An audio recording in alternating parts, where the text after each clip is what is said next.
Hey guys, welcome to the John A. McCabe Show.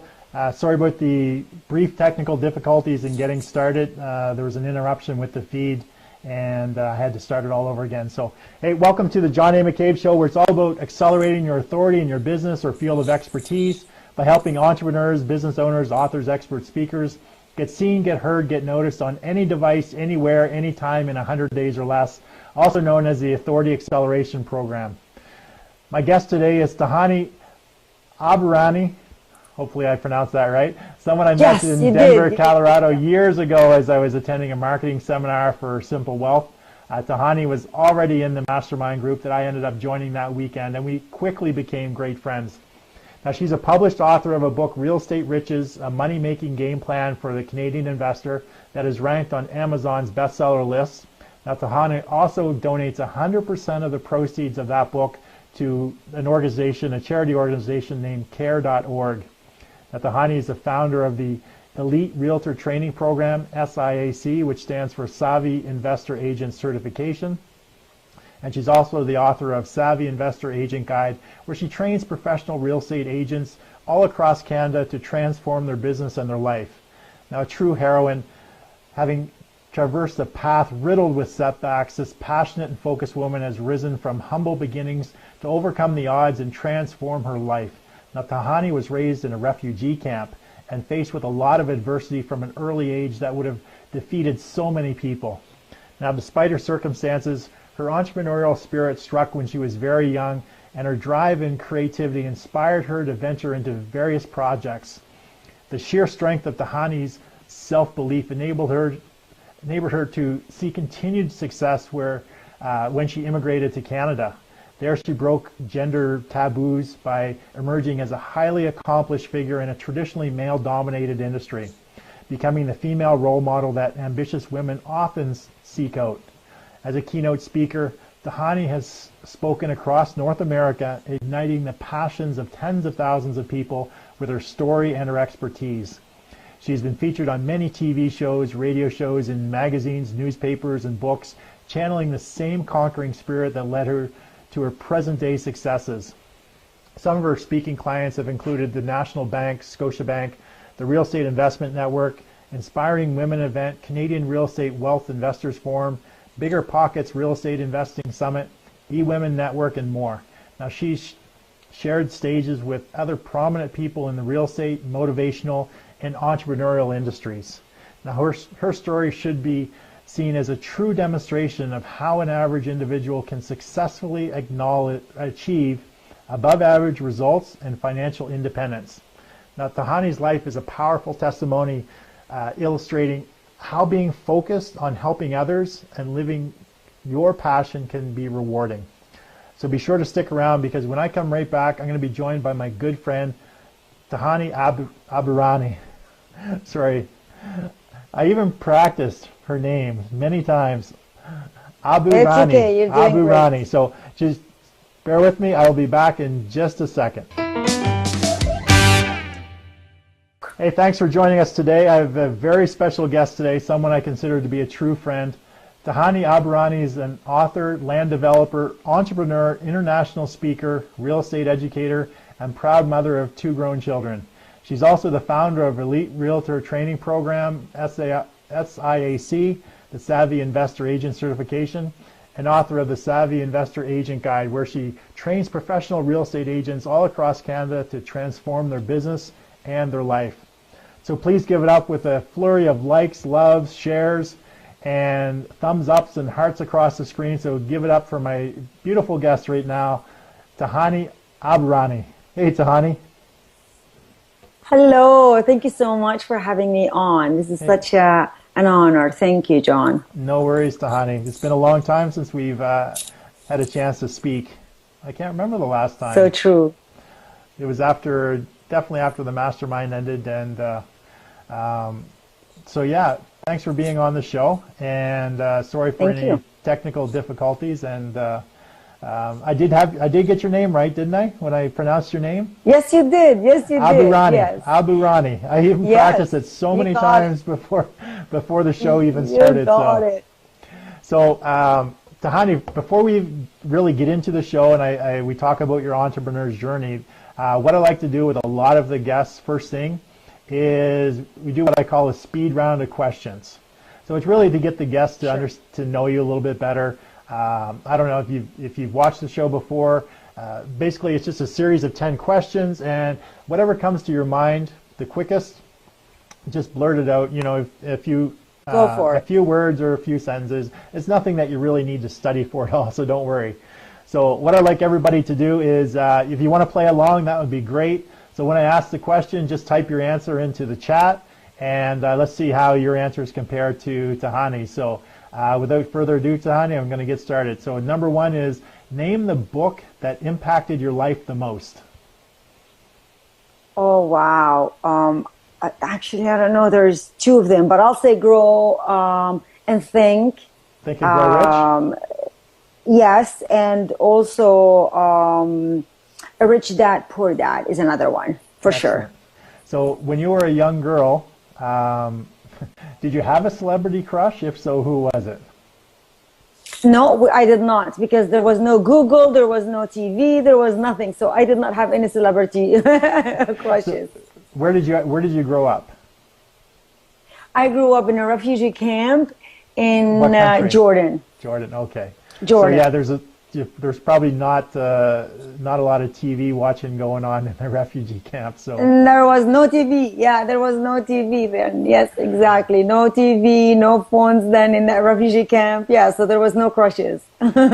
So how about, what is the book, the podcast, or the show that you're reading, watching, or listening to that you're into right now, that you're enjoying right now? I love Tim Ferriss's podcast a lot. I love, listening to him and his interviews and everything, I just love that. And I also, what other than the podcast, you asked about what else? A book, podcast, or show. Just had to name one. I'm reading a book called Ego is the Enemy by also Ryan Hawken. It's really amazing. It's all about ego. Okay. And and movies I really don't know. Yeah. Mm-hmm. So do you work with, are you currently working with any coaches? Currently not. I'm on a little break, but I'm looking into already, a few for next year for sure. Excellent. So what is your favorite movie of all time? Lucy. It's called Lucy. I loved that movie. And a lot of people don't like it because they don't... Yes, people don't get the message, but it's so deep and I love the message. So that's my favorite movie ever, ever. Excellent. So are you currently involved in any masterminds right now? I am actually just on a little break right now. Yes, okay. Like I told you before. So name the person, either dead or alive, who you would most like to meet and have dinner with. I'd love to meet and have dinner with Oprah, because I feel that Oprah had struggled early on in life, and yet she was able to turn her life like totally, into something that is so inspiring and touching. The impact that she's making is so huge, and that is, I'm inspired by that. Excellent. So what's your favorite type of vacation, beach or adventure tour? Of course, it's adventure, not a beach, for sure. I'm the one that I just want to go experience it, get scared, get excited, laugh, and nice. Yes. So what's the best business advice you ever received? Start with, everyone starts with coaching, like, little league of little kids, and then you move up higher and higher and higher. Don't think that you're going to get to the top right away. So it's a step at a time kind of a thing. Excellent. So the very last question is a two-part question. So what's your choice? Is it water, beer, or wine? And pizza, wings, or salad? So would you rather drink water, beer, or wine? And would you rather eat pizza, wings, or salad? 100% is going to be the water and the salad. 100%. You're so healthy, Tahani. You're so healthy. 100%. It's going to be, yes, the salad. And my body actually, craves greens if I don't eat them. And I'm all about water. I don't drink wine or even beer. Excellent. So Tahani, I'm just going to get into some questions here. Normally, I talk about I give you ask for a 2 to 3 minute sort of origin story, but this whole show is about your story. So instead of the 2 to 3 minutes, we're going to spend about 45 minutes just talking about your story, your journey. So can you tell us the story of what your life was like before you came to Canada? So what was life like back in Jordan before you came to Canada? Can you just sort of fill everybody in? Yes, of course. Very, very humble beginning, like as humble as it can be, where we hardly had anything, really to account for. And I lived with 6 brothers and a sister, and we lived in a house that, it was like leaking, and the roof had so many holes that would have pots all over the place. And we didn't have really much. It was really difficult then. But what I remember is that despite of all of that, there was a lot of happiness because of the family love, and because of the friends that surround us, and because of, even if we had no food, we still called on people that had less than us. So even though we had not much, I've always felt we had a lot. Yeah, so in my travels to, I'll call them third world countries for lack of a better term, underdeveloped countries. Yes. One thing that I noticed above all else is the people are happy. They have so little, but generally they're a lot happier people than if you just walk down, cities in Canada or the U.S. People sort of seem a lot less happy. There's a lot less socialization going on. There's a lot less sort of connection and sort of that engagement that you see when you're in these other countries who are, people don't realize how, even though they have so little, how good they have it because they do have that happiness in their life. Because John, what that's associated to is that I felt that over here, people constantly want things to make them happy. That's right. Where there, they know they can't have those things, so they look for experiences. The littlest thing, like sitting around with a little like drum, and we sit and we dance and we sing, and the littlest thing actually makes us happy. So that's the only difference, is that because we know we're not going to get another Nintendo or iPhone or another computer. It just, none of that. It was actually even an option for us. So that's the difference. Yeah, exactly. So when did you know you had sort of an entrepreneurial spirit when you were over in Jordan? So what was the situation or what event sort of turned you into an entrepreneur, even prior to coming to Canada? Can you tell us a little bit about that story?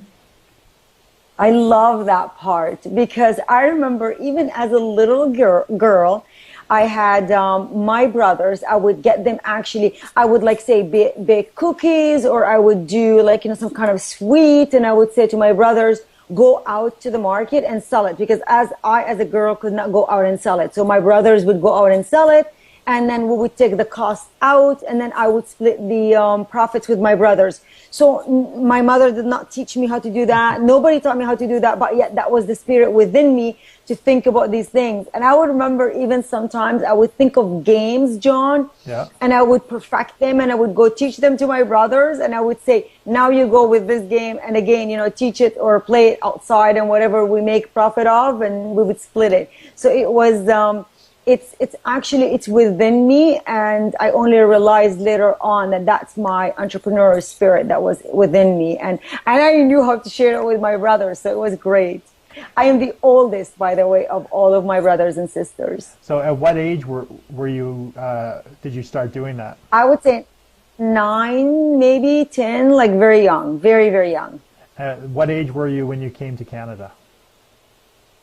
15. Okay. So from 9 to 15, were there other entrepreneurial endeavors you were involved in, or was it I did a lot of things. I would crochet dolls that I would sell to taxi drivers that they put on top of the taxi, on the tabloid there. I would do so many other things. So I've done quite a bit of things while I was a young girl. Exactly. And were you guys doing this sort of to help out the family? Was all of this going towards the family good? For me, very good question, John. For me, it was so that I could actually get the things that my parents could not get for me, because my parents could hardly make it for like food, you know? Yeah. So if I wanted to get anything else, I would, you know, do all of these, you know, products or like I said, you know, the sweets and then the profits, I would get stuff that me and my brothers know that our parents could not get us. So it's a way to help. Okay, so they were providing you the basic necessity of just, you know, the food Correct. and the shelter. So Correct. you got to keep the profit and spend it on sort of treats for yourself, candy or Correct. whatever it is that you wanted to for yourself. Yes, Kit Kats. We used to buy Kit Kats. We would be so happy when we were sold and we would make profit and we would go buy one Kit Kat bar. That was happiness. Yes. So how much work would you have to do to buy one Kit Kat bar? Like, what would you give us an example of what you'd have to sell or how much you'd have to make in order to get one Kit Kat? It would have to be a full day work. I'm just trying to think about, you know, the profits that we made then, but it would have to be a full day's work for me and my brothers in order for us to, you know, get the Kit Kat bars. So, yeah, it's a lot of work. Yeah, but it was well worth it. The payoff in the end was well worth it, wasn't it? Yes, exactly. Yes.